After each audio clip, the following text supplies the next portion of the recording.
देखिए, सबसे पहली बात तो ये है कि संभल की चंडोसी की जो जामा मस्जिद है वो कोई 50 साल 100 साल नहीं बल्कि 200-250 साल पुरानी मस्जिद है, उससे ज़्यादा है।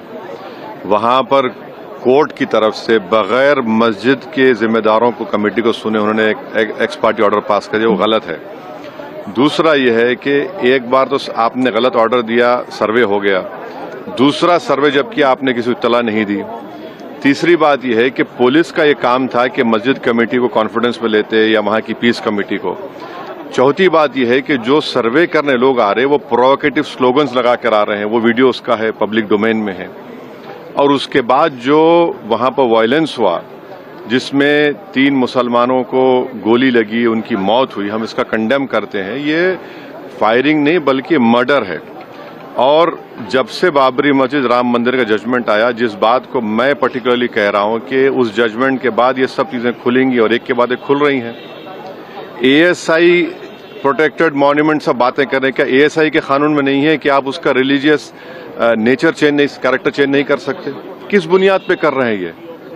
और आप किस बुनियाद पर अपने फेथ को दूसरों पे थोपेंगे? भाई, कानून कोई चीज है ही नहीं है।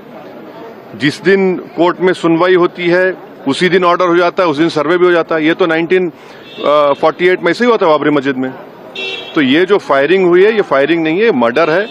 और जो भी ऑफिसर्स इन्वॉल्व हैं उनको सस्पेंड करना चाहिए और एक सिटिंग हाई कोर्ट जज से उसकी इंक्वायरी होनी चाहिए। ये सरासर गलत है, जुल्म हो रहा है वहां पर तो संभल में। वहां के सांसद पे एफआईआर दर्ज कर दिया गया। आप जिस पे चाहे कर लीजिए भाई, जिस पे भी चाहे कर लीजिए, जज आप, जूरी आप, सब आप, तो बचेगा क्या फिर? अब कि कलेक्टर तय करेगा कि कौन सी वक्फ प्रॉपर्टी है नहीं है, ये कैसे होगा?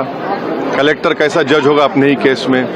तीसरा, आप किस बुनियाद पर इस बिल में आप नॉन मुस्लिम को मेंबर बना रहे हैं? जितने धर्म की बुनियाद पर, चाहे वो हिंदू धर्म के एंडोमेंट बोर्ड्स हो, चाहे दिल्ली का एसजीपीसी हो या उसका एक्ट हो, या क्रिश्चियंस के जो भी उनके धर्म के संस्थान हैं, वहां पर तो कोई उसी धर्म का आदमी मेंबर बनता है।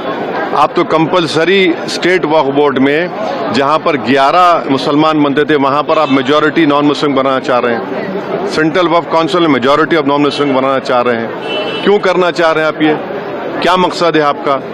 कलेक्टर को इतना पावर दे रहे हैं, तो ये आर्टिकल 26 का ग्रेव वायलेशन है। और इसीलिए वक्फ को बचाने के लिए नहीं लाया जा रहा है, ये वक्फ को खत्म करने के लिए, और वक्फ बोर्ड को सिर्फ एक पोस्ट ऑफिस बना के रखना चाह रहे हैं।